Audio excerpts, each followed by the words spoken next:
கேள்வி ஒன்றாக இருந்தாலும் பதில் எப்படியா இருக்கான், ஆளுக்கு ஏற்ற மாதிரி மாறுபடும். நேரில் வந்துட்டால் என்ன பண்ணிடலாம், எல்லா கேள்வியும் கேட்டு தெளிவாக. அதுக்கு தான் சத் சங்கம். என்னுடைய நோக்கம் எல்லாம் மனிதர்கள் எல்லாம் மகிழ்ச்சியாக இருக்கணும், அவ்வளோதான். கண்ணமிடுதல் என்றால் கவனித்தல், ரகசியமாக கவனிக்கிறது. ரகசியமாய் ரகசியமாய், அதாவது ஒரு புள்ளிக்கு கண்ணடிக்கணும், மற்றவங்க யாரும் பார்க்கக்கூடாது. அந்த கண்ணடிக்கிறதுக்கான சந்தர்ப்பத்தை உருவாக்குறோம்ல, அது பேர் கண்ணமிடுதல். கண்ணமிடுதல்னா என்ன, கவனிக்கிறது. கண்ணமிடுதல் அப்படின்னா திருடர்கள்லாம் நிறைய பயன்படுத்துவாங்க கண்ணமிடுதல் அப்படின்ற வார்த்தையை.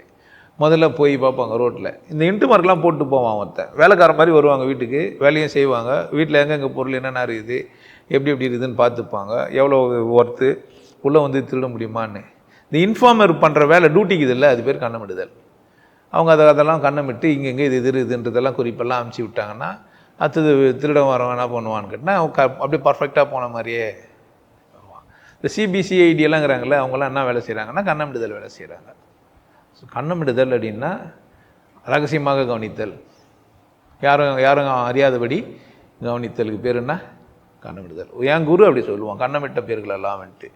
ஏன்னா அவன் கடவுள் நேசிச்சிருக்கிறான், அவன் என்னை பற்றி ரகசியத்தை தெரிஞ்சிருந்தாலும் அவனுக்கு ஒன்றும் இல்லை அசிங்கம் இல்லை. என்ன கேட்டிங்கன்னா நான் அப்படி தான், என்ன நீங்கள் கண்ணமிட்டாக்கா ஒன்றும் பிரச்சனை இல்லை. நிறைய பேர் கண்ணமிடுறதுக்கான வாய்ப்பெல்லாம் இல்லை, வந்து டான்ஸ் எல்லாம் ஆடுறத பார்த்துக்கிறாங்க. பப்ளிக் நான் ஒவ்வொரு ஆண்டு விழாவுக்கும் குடிச்சிட்டு டான்ஸ் ஆடுவேன் எல்லோரும் கூடுவோம். ஒரு பொம்பளை கூட ஆடுறாருன்னு சொன்னால் நீங்கள் புதுசு நினச்சிக்க போகிறீங்க, ரொம்ப பழுசு அது, ரொம்ப காலமாக ஆடுனுங்கிறேன், புரியுதா? இப்போது ஒரு பிள்ளைய கூட டான்ஸ் ஆடுறதுன்றது இன்றைக்கி நேற்று யாரோ ஒரு வீடியோவில் போட்டு இப்போ தான் பார்த்தீங்கன்னா அது பாவம். நீங்கள் நேரடியாகவே இந்த காட்சியை நீங்கள் பார்க்கலாம் வருஷம் வருஷம். யாரெல்லாம் பார்த்துருக்கீங்க? ஒரு ஆள் தான் பார்த்துக்கிறீங்களா, மீதி பேர்லாம் பார்க்கலையா? ஆமாம்மா நான் பார்த்துக்கிறேன், சொல்லலாம் தானே, பார்த்துக்கிறேன், கை தூக்குனேண்ணா. இதனால் யார் நான் சொன்னான்னா நீங்கள் கஷ்டப்படாதீங்க. ஐயா அப்படி தான் கண்ட பொம்பளை கூட டான்ஸ் ஆடுவார். ஏன் ஆம்பளை கூடவும் என்ன பண்ணுவார், ஆம்பளை கூட ஆடுவோன்னா ஆட மாட்டேனா, உருவம் பொம்பளை கூட மட்டும் ஆடுவேன். கண்ணன் ஒருத்தன் தான், அவனுக்கு வாயிலே கிஸ் குத்து அனுப்பிச்சிக்கிறேன், அவன் கியூபாவுக்கு போகலான்னுக்குறான் இப்போது. பொம்பளைக்கு இல்லை ஆம்பளைக்கு. அந்த ரஜினி வந்து கேட்பார்ல, இறுக்கி அடித்து உமா கொடுன்னு, அப்போ அந்த டைரக்டர் பிடிச்சி கிஸ் கொடுப்பார். யாருக்கே? ரஜினிக்கு குத்துட்டு சொல்லுவார், நீ ஆம்பளையா போயிட்ட, நீ கண்டி பொம்பளையா இருந்திருந்தேன்னா வேறு மாதிரி இருந்திருக்கும். நீ ஒரு அட்ரஸ் தெரியாதுன்னா கேட்குறது எப்படின்னு கேட்டவுடனே அந்த மீனா வந்து அவர் ரஜினிகாந்த் சொல்லிடுவாங்க, கேரக்டர் பேர் தெரியல, நடிகருக்கு பேர் தெரியுது, என்ன இறுக்கி அடித்து உமா கொடுன்னு ஒன்று. அதனால் நீங்கள் என்னை பற்றி எப்போ கண்ணமிட வேண்டியது அவசியம் இல்லை. இதுக்கு அப்புறமாவும் நீங்கள் கண்ணமிடுவீங்கன்னா நான் என்ன பண்ண முடியும்? நான் தான் பப்ளிக்காக சொல்கிறேன் தானே, அப்புறமா என்ன கண்ணமிடுறது? கண்ணமிட்டா தெரிஞ்சுக்கணும், அதை கண்ணமிட்டெல்லாம் தெரிஞ்சுக்கோண்ணா, கண்ணமிடாமே நானே சொல்லுவேன், நீங்கள் கண்ணமிட்டும் தெரிஞ்சுக்கலாம்.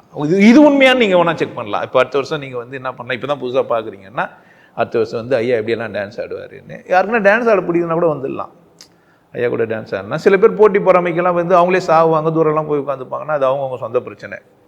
ஒரு பொம்பளை கூட அண்ணா இன்னொரு பொம்பளைக்கு பிடிக்காம பின்னாடி போய் வீடியோலாம் போடுவாங்க, வீடியோ போடலனா கூட கம்மன்னு எழுதுவாங்க, இருந்தாலும் இப்படி தான் மோசக்காரப்பா வீட்டில் கூட டான்ஸ் ஆடுப்பான்னு. ஆடும்போது ஆட்டாங்க, கூட உணர்த்துறான்னா அவங்களுக்கு பிடிக்காது. பிரச்சனைங்க பொம்பளைங்கிட்ட தான் ரொம்ப இருக்கும், பொம்பளைங்க மாறிக்கிற சில பேர்கிட்டையும் இருக்கும். என்னை கூடவும் ஆட்டு அவனை கூட ஆடுறானே அப்படின்ட்டு. இப்போது எல்லா ராதாவுக்கும் பாமா மேலே ருக்குமணி மேலே ஒரு கோபம் இருக்குது தானே செய்யும். அப்போ ஒரு பாட்டே வரும், புன்னகை மன்னன் பூவிழி கண்ணன் ருக்மணிக்காக பாடுறீங்களா, அந்த கடைசியில் பாமா ருக்மணி இருவருமே அவன் ஒருவனுக்காக. இங்கே பாமா ருக்மணி மட்டும் தான் இங்கே பிரச்சனை.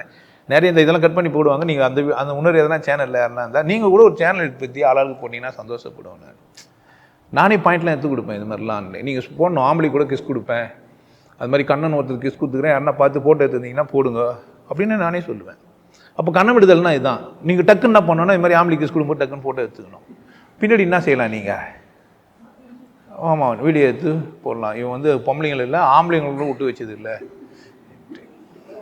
இப்போ கண்ணமிடுதல்னா என்ன, ரகசியமாக கவனிக்கிறது. என்கிட்ட ஏன் நீ கேமரா வச்சா ஆங்கிள்லாம் கரெக்டாக வைக்க முடியாது, நானே வச்சா கரெக்டாக வச்சு தருவேன். ஒத்துக்கணும், பார்ட்டி எதிர்பார்ட்டி ஒத்துக்கினா பிரச்சனை கிடையாது. இப்போ டான்ஸ் ஆடுறவங்க அவங்களும் ஒத்துக்கினாங்கன்னா, என்னோடய ஃபோனில் நான் செல்ஃபி கூட எடுக்கிறது இல்லை ஒன்றரை கூட. நீங்கள் உஷாராக கவனிங்க, ரொம்ப ரேரு. ஃபோன் இருங்க எடுத்துங்கன்னு, நான் நல்ல ஃபோன் வச்சுக்கிறேன், நான் எடுக்கலாம் தானே, நான் எடுக்க மாட்டேன்.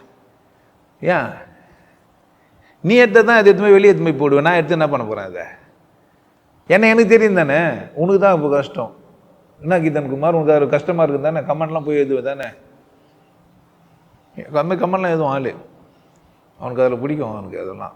ஆனால் இப்போ நானே சொல்லி வச்சு கண்ணம் விட்டுறதுன்றது. இப்போ வந்து ஒரு 50 நாள் பார்த்து கண்ணம் விட்டுன்னு இருப்பான். இந்த எப்படி போகிறான் வரான், என்ன செய்கிறான், யார் யாரை கூடலாம் பேசுகிறான், வாக்கிங் போகிற சாகில் தனியாக ஒரு பொம்பளை கூட பேசிக்கிறான். தனியாக ஒரு பொம்பளை கூட பேசுறது சாத்தியமா இல்லையா? நான் இப்பவும் சொன்னேன், ஒரு ஊர்லாம் பேசுறதுலாம். அன்றைக்கி ஒரு பொம்பளை வீட்டில் புருஷன் இல்லைனாக்கா கதவை திறந்து எட்டி பார்த்துட்டு அவர் இல்லைங்கன்னு மூட்டுருவா. அந்த காலம் அது இல்லை. அதுக்கே கவிதை எழுதிக்கிறானுங்க. எட்டி பார்த்த அரை நிலான்லாம், பாதி முகத்தை பார்த்துட்டு அரை நிலான்னு பாட்டு எழுதிக்கிறானுங்க. முழு பாட்டு இப்போ முழுசாவே பார்த்து பாட்டெல்லாம் எழுத முடியாத அளவுக்கு ஆகிட்டானுங்க. இப்போ கண்ணமிடுதல்னா என்ன தெரியுதுங்களா? ரகசியமாக கண்காணிக்கிறது.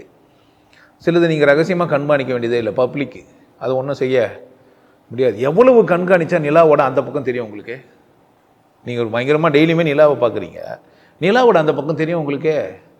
என்ன கண்காணித்தாலுமே அவன் நோக்கம் உங்களுக்கு என்ன தெரியும்? செயல் தெரியும். நோக்கம் உங்களுக்கு எப்படி தெரியும்? எந்த போலீஸ்னால் சொல்ல முடியுமா நோக்கம் என்னன்னு? ஏன் சொல்ல முடியாது? தெரியாது. முழுசும் தெரிஞ்சுக்கிறதுக்கான சாத்தியம் இல்லவே இல்லை. அப்போ கண்ணமிடுதல் கூட ஒரு தகுதி ஒன்று. எல்லாராலையும் கண்ணமிட முடியாது. கண்ணமே இடவனா என்கிட்ட நேராக வந்து என்னை கேட்டால் நான் என்ன சொல்லுவேன்? இதான் இப்படி தான் அப்படின்னுவேன். ஏன்? எனக்கு நான் கூலி வாங்கினு சொல்கிறேன், எனக்கு பிரச்சனை இல்லையே.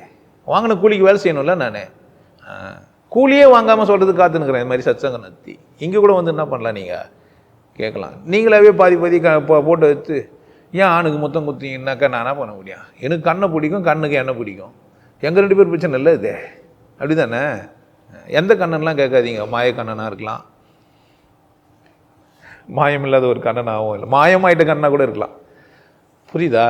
அப்போ கண்ணை விடுதல் சரியா தப்பா? என்ன தெரியுமா, இன்னொருத்தர் உங்ககிட்ட என்னை பற்றி தகவல் சொன்னோன்னு உங்களுக்கு ஆன்னு பார்ப்பீங்க. அப்படியா? கியூரியாசிட்டி எப்படியெல்லாம் பண்ணார் இவர். நீ சந்தோஷமாக இருந்தீங்கன்னா மற்றவங்களை ஆராய்ச்சி பண்ணுறதுக்கு நேரமே இல்லை. உன்னை கொண்டாட தெரிஞ்சிச்சுன்னா மற்றவங்களை பற்றின கவலை உனக்கு தேவையே இல்லை. பிடிக்கலன்னா நீ எதையும் குற்றம் தான் சொல்லுவேன், பிடிச்சிச்சுன்னா எதையும் என்ன தான் சொல்லுவேன். இதுதான் விஷயமே. பிடிச்சிச்சுன்னா அவங்க என்ன செஞ்சாலும் என்ன தான் சொல்லுவேன். பிடிச்சவங்க எது செஞ்சாலும் சரி, பிடிக்காதவங்க எதை செஞ்சாலுமா என்ன ஆகாதவன். கைப்பட்டாலும் கால் பட்டாலுமே குற்றம். ஆகலன்ட்டா ஆகுதுன்னா மேலே எச்ச தூப்பினா கூட சூப்பர் தான். அப்படித்தானே? இப்போ முத்தமிட்டாரா எச்ச தூப்பினாரா அவரு? உங்களுக்கு கன்னத்தில் முத்தமிட்டாரா எச்ச வச்சாரா? என் வாயெல்லாம் எச்ச பற்றிட்டான்னு சொல்லாமா சொல்கிறாதா?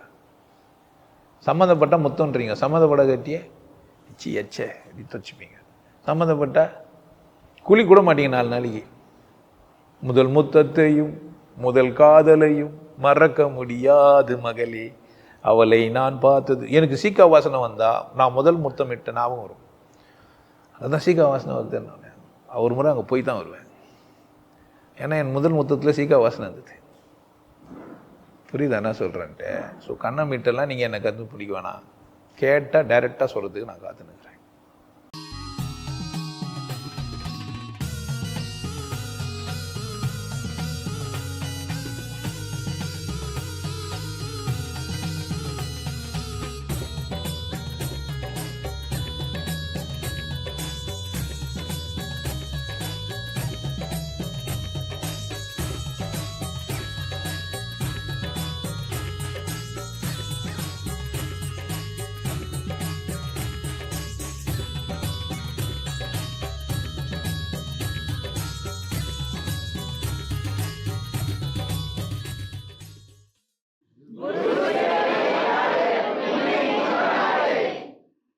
நல்லா இருங்க, சிறப்பாக இருங்க, கொண்டாட்டமாக இருங்க. உங்களை நீங்கள் மதிப்பு மிகுந்தவராக மாற்றுறது உங்கள் கையில் தான் இருக்குது. நல்லா இருங்க. நான் ஒரு வாய்ப்பு என்னை பயன்படுத்திக்கலாம். நல்லது.